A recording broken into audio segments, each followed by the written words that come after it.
When I'm not busy, I usually like to play with my friends and go to cheerleading.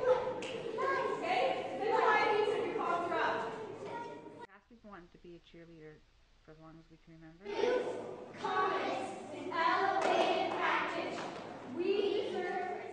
I found out that I had epilepsy in grade 1.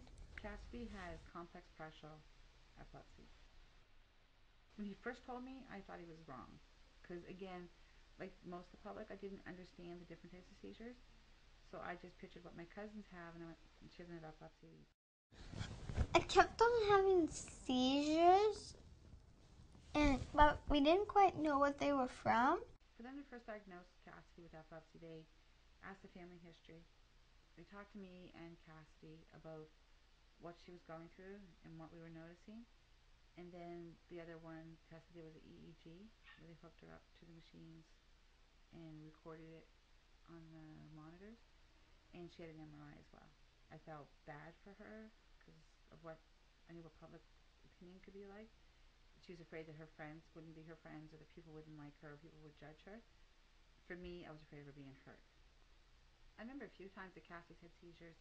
One time she was standing at the top of our basement stairs, and her legs just kind of went limp on her, and she fell to the bottom of the stairs and knocked herself out, and it was quite scary. We didn't know at the time she had epilepsy, though. Sometimes it just happens. I can't tell when it's going to happen. It just happens. But I can't let that fear control her life or ours, so we just let her go. As long as her neurologist says it's okay. With EEGs, from what I understand, is that unless she's having a seizure, they don't show anything, which is why they give her sleep deprived to do all those things that you've seen being done to try and trigger one. The light, all right, just a minute. This is a strobe light that we use for people with epilepsy. Some people are sensitive to certain frequencies of light. So what we want to see is when we flash the light, if there's any seizure activity on the recording. We actually have done enough EEGs on Cassidy that we know that there is a bit of a problem when we flash the light. So we're very careful when we do that. We can turn it off before it gives her any problem. But she's pretty well controlled on her medication now, so we may not even have any issues with that at all. Since she's been on medication, we noticed that her legs don't give out anymore. In the morning, I take a full pink one, and at supper time, I take the same. At midnight, I take 4 little red ovalish ones, all at once. Pop them in my mouth and swallow them whole with a drink.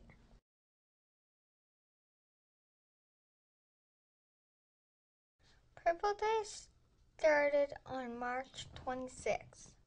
And I was explaining to her that March was Epilepsy Awareness Month, and she said, well, I just want one day so that children will know that there's other kids that have epilepsy, and that people will know there's different types of seizures, and they don't have to be afraid. I said, well, lavender is the epilepsy color. And she said, well, why don't we have a purple day? And I said, okay, but it's lavender. And she said, well, lavender's just a type of purple. So she started with getting some of her friends and asked to wear purple. And then she asked her class to get involved. And then the Epilepsy Association of Nova Scotia joined on and said they would support us. Because I thought I was the only one in the world with epilepsy. But then once I started Purple Day, I found out that there was other people with epilepsy besides me. I think Cassidy feels it's really important to get the message out. I bet they thought that they were the only ones in the world too. And there's other kind of seizures. So don't run away unless you're going to run away and get help.